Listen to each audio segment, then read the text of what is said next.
प्रताप भानु यज्ञ करता है, योग्य राजा है, उसने भी वन की यात्रा की। वन की यात्रा एक ही है पर लक्ष्य अलग अलग है। मनु गए वन में ईश्वर को पाने के लिए और प्रताप भानु राजा वन में गया मृगया करने के लिए। मृगया करने के वन में मृगया भी हो सकता है और वन में व्यक्ति साधना और तपस्या भी कर सकता है।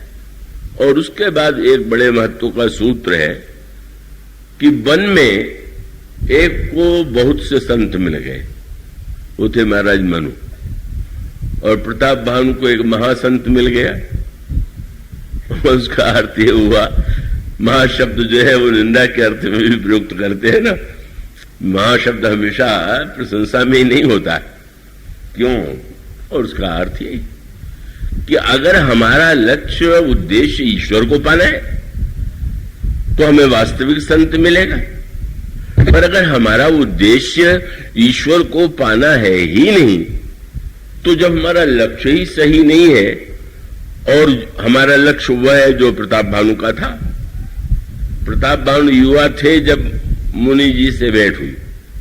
मुनि जी एक राजा थे जिनके राजा के राज्य को प्रताप भानु ने छीन लिया था। वन में वो कपटी मुनि का वेश बना करके रह रहा था प्रताप भानु से बदला लेने के लिए। राजा शिकार करते करते जब वन में उन्होंने लौट रहे थे, हर बाण लक्ष्य को भेद कर रहा था। लौटते समय एक शूकर दिखाई पड़ा और शूकर को देख करके गोस्वामी जी ने बड़ी काव्यमयी भाषा का प्रयोग किया।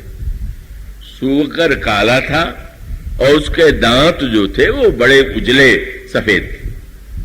तो गोस्वामी जी ने कविता काव्य के साथ साथ उसमें भविष्य का संकेत भी था। जब प्रताप भानु देखा तो गोस्वामी जी ने लिखा कि राजा को यह लगा कि जनु बन दुरेऊ ससी ग्रस्य राहु, जैसे वन में राहु ने चंद्रमा को ग्रस लिया हो। ठीक है, राहु काला, चंद्रमा उज्जवल, पर गोस्वामी जी इससे भी आगे की बात कह रहे हैं। कवि के लिए तो काले और गोरे से लेना देना, पर मानो यह सावधानी थी कि प्रताप भानु के मन में अगर यह काव्य आया कि लगता है कि राहु ने चंद्रमा को ग्रस लिया है, तो उसको ये भी याद कर लेना चाहिए कि राहु केवल चंद्रमा को ही नहीं ग्रसता है, सूर्य को भी ग्रसता है, और ये है प्रताप भानु। मानो इस सत्य को अगर वो समझ जाते कि सूर्य और चंद्रमा को दोनों के ही लिए राहु का ग्रहण है, वो तो भूमिका थी। प्रताप भानु के जीवन में सचमुच ग्रहण लगने वाला था। सचमुच वह दृश्य जो था वो भविष्य की सूचना दे रहा था।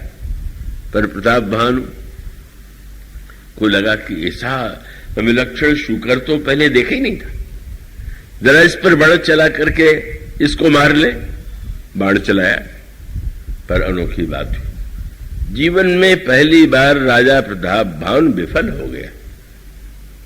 भगवान कृष्ण ने गीता में बात कही थी ना, कर्मण्येवाधिकारस्ते मां फले सुखदाचन, कर्म करने में ही तुम्हारा अधिकार है, फल पर तुम्हारा अधिकार नहीं। अगर यह सत्य व्यक्ति समझ ले तो बहुत से दुखों से बच सकता है। आज एक बड़ी जिज्ञासु महिला आई थी, बहुत सुंदर प्रश्न उन्होंने किया, जीवन में पूर्ण शांति कैसे मिले। मैंने यही कहा कि पूर्ण शांति मिले इसकी कामना ही सबसे बड़ी अशांति है। इसका अर्थ ये है कि शरीर रहते हुए, समाज में व्यवहार में रहते हुए हम असंभव वस्तु की मांग करें तो संभव कैसे होगा। तो इसलिए ये प्रश्न नहीं, पर शांति की आवश्यकता तो है, पूर्ण शांति तो नहीं। पर इसका अर्थ यह है कि व्यक्ति जो है क्या पहले ठीक ठीक इस सत्य को समझ सके और वो इस बात को मान ले कि भाई जो समस्याएं हैं वो अनेक रूपों में आएंगी, और उसका सूत्र है कि भाई पूर्ण शांति शब्द अगर मान ले तो तब है जब पूरी तरह से कोई इच्छा न रह जाए। तो अब ये तो कठिन सी बात हो गई। इच्छा सर्वथा रहे ही नहीं तो पूर्ण शांति है। आप जब गहरी नींद में सोते हैं, जब सपना नहीं आता है तो कैसी बढ़िया शांति मिलती है। क्यों मिलती है? क्योंकि उस समय आप न तो ब्राह्मण होते हैं, न क्षत्रिय, न वैश्य, न शूद्र, न मुसलमान, न ईसाई, कुछ नहीं होते। उसमें आपका कोई नाम भी नहीं होता, आपका कोई पद भी आपके ध्यान में नहीं आता, और आपको अभी क्या क्या करना है ये भी ध्यान में नहीं आता। कैसी शांति मिलती है। और इसका अर्थ जब कुछ नहीं रहता, कुछ की इच्छा न हो तो शांति मिले, पर वो तो कुछ घंटों की ही शांति होगी। इसका अर्थ है जब आपको गहरी नींद आएगी तो आप आनंद में रहे, पर उठने के बाद तो फिर आप तो देखेंगे तो आपको अपना नाम याद आ जाएगा, अपना परिवार याद आ जाएगा, अपने कार्य की समस्याएं याद आ जाएंगी। इसलिए ये जो जीवन का स्वाभाविक क्रम, तब तो इसका उत्तर यही है कि एक सूत्र नीतिकारों ने दिया और बड़े महत्व का, कि अति लोभो न कर्तव्य लोभम नैव परित्यजेत्। मनुष्य को न तो अत्यंत लोभी होना चाहिए और न तो लोभ का पूरी तरह परित्याग कर देना चाहिए। ऐसी भी स्थिति किसी की हो सकती है कि लोभ का पूरा परित्याग कर दे, पर वो एक अलग वस्तु है। मानो एक नीति सूत्र दिया गया, प्रताप भानुमा ने दो बातें हो गई। अति लोभ, दिन भर सफल हो गए, अब क्या आवश्यकता थी कि अब इसको देख करके भी हो गया, और पाने के साथ फल की आकांक्षा। हमारा वाण लक्ष्य पर पहुंचे, आज तक हमारा जीवन कभी विफल नहीं हुआ। जो हमने चाहा वही सफलता मिली, यही संकल्प उसे दुखी बना देता है। बाण विफल हो गया, शूकर को नहीं लगा क्योंकि वो बड़ा चालाक शूकर निकला। वो शूकर तो था नहीं, वह तो कालकेतु राक्षस था जो शूकर का वेश बना करके आया हुआ था। कालकेतु के 10 बेटों को प्रताप भानु ने मार डाला था। उसके मन में भी राजा से बदला लेने की इच्छा थी। उस राजा को जिसका राज्य छीन लिया था, उसके मन में भी बदला लेने की इच्छा थी। उन दोनों ने मिलकर के एक योजना बनाई और प्रताप भानु को भटकाने के लिए यह एक योजना बनाई गई। करिछल सुअर शरीर बचावा। और तब राजा अगर यह मान लेता कि ठीक है, दिन भर इतनी सफलता मिली, चलो एक विफलता ही सही, तो आगे की समस्याओं से मुक्त हो जाता। पर वो अति नहीं, एक बाण भी मेरा व्यर्थ नहीं जाना चाहिए, मेरा एक संकल्प भी व्यर्थ नहीं जाना चाहिए। और तब गोस्वामी जी ने जो दूसरा शब्द लिखा, कितना बड़े वैज्ञानिक है। क्रोध आपको कब आता है? क्रोध हमें कब आता है? क्रोध हमें तब आता है जब हमारी कामना में बाधा पड़ती है। उसके मूल में भी वह संगात संजायते कामः कामात् क्रोधो विजायते। संग से मनुष्य के जीवन में कामना उत्पन्न होती है और कामना की पूर्ति में बाधा पड़े तो क्रोध आ जाता है। तो कामना की पूर्ति में बाधा पड़ी तो क्रोध आ गया। गोस्वामी जी का एक एक शब्द कितना सांकेतिक। बोले ऋषभस भूप चले उस संग लागल, इतना क्रोध आ गया। क्यों? बोले हमारे मंत्री, हमारे सेनापति, सैनिक आप सामने न कहें पर भीतर ही कहेंगे कि आज तो महाराज का निशाना जो था वो चूक गया। और तब जब वो भागते हैं, परिणाम क्या हुआ? मंत्रियों का घोड़ा पीछे रह गया, सेनापतियों का घोड़ा पीछे रह गया, सैनिकों का घोड़ा पीछे रह गया। और तब बोले अति अकेल मग विपुल कलेसु तदपि न मृग मग तजई नरेसु।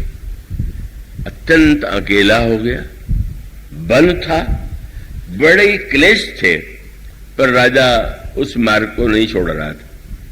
प्रताप भानु नहीं, अधिकांश लोग प्रताप भानु ही तो है। चाहे लोभ के, अति लोभ के मार्ग में जितनी कठिनाई आवे, चाहे जितनी समस्या आवे, पर व्यक्ति छोड़ नहीं पाता। उस मार्ग पर बढ़ने ही की बात सोचता है। सब जब छूट गए, और उस छूटने में तुलसीदास जी ने लिख दिया कि अति अकेल, ईश्वर की याद भी नहीं रह गई। अगर ईश्वर की याद रहती कि कोई नहीं है, पर चलो ईश्वर तो मेरे साथ है, तो शायद आगे चल करके वो भटकाव से बच जाता। साथियों ने साथ छोड़ दिया, ईश्वर भूल गया, और तब एक मुनि जी मिल गए। और मुनि जी मिले, उसे संत मिले तो उसने महाराज मनु को संत मिले तो उन्होंने भगवान को पा लिया, और मनु को जो प्रताप भान को संत मिले उसने उनको रावण बना दिया। किसका दोष था?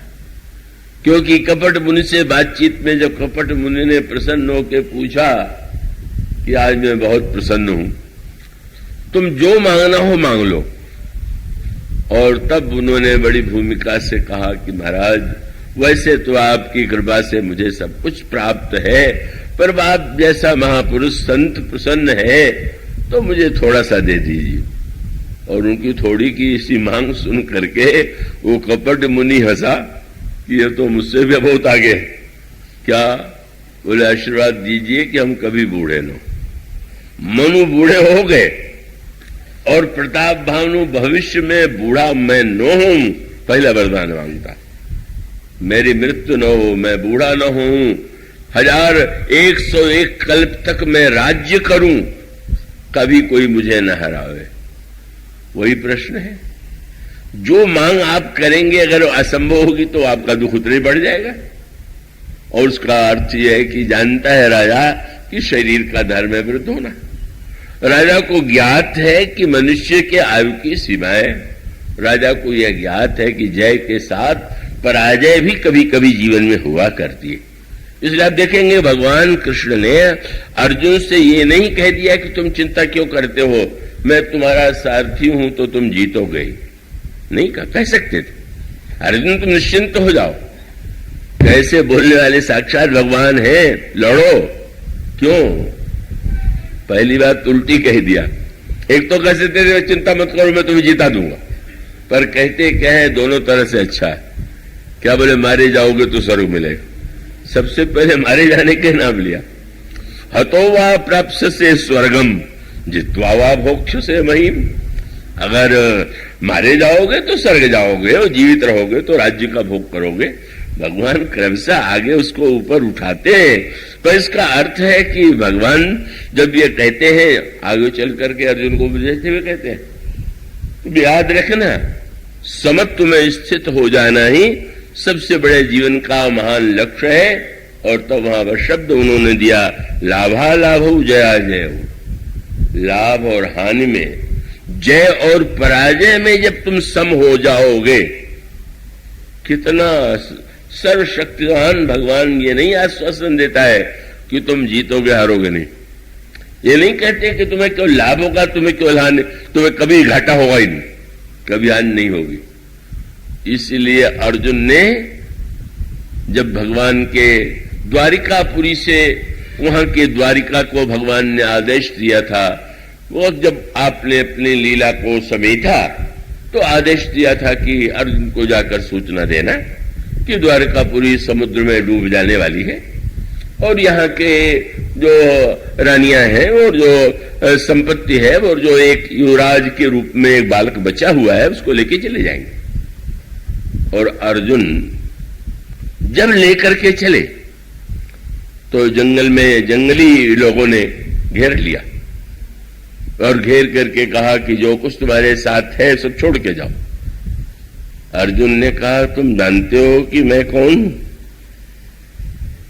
उन्होंने कहा हाँ सुना है तुम्हारा नाम अर्जुन है, और इतना होते हुए भी तुम साहस कर रहे हो, महाभारत के विजेता को तुम चुनौती दे रहे हो। बोले बस कुछ नहीं। और जब अर्जुन ने गांडीव उठाया और उस पर चढ़ाने लगे तो बाण चलाना तो दूर रहा, धनुष की डोरी भी उनसे नहीं खींच पाई। इतना जब ये दशा हुई, लुट गया उनके साथ जो कुछ था। और तब अर्जुन की परीक्षा थी। गीता को की परीक्षा महाभारत में नहीं थी, गीता की परीक्षा अब थी। महाभारत में तो विजयी विजय थी, पर आज अब लगने लगा हरि बिनु झूठ भयवु पुरुषारथ, सोई धनुहा सोई पारत। एक ऐसी स्थिति आ गई मानो इसका अर्थ यह है कि व्यक्ति जीवन की सत्यताओं को यदि अस्वीकार करेगा तो अपने दुख को बढ़ावेगा।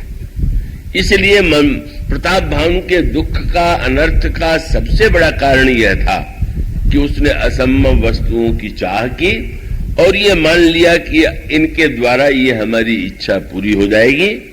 इसलिए संत यदि हम पाना चाहते हैं तो संत के द्वारा व्यक्ति को धन भी मिल सकता है, संत के द्वारा व्यक्ति को का यश भी मिल सकता है, सफलता भी मिल सकती है, क्योंकि यह भी स्वीकार किया गया कि मति कीरति गति भूति भलाई, जब जही जतन जहां जही पाई, सो जानब सत्संग प्रभाव।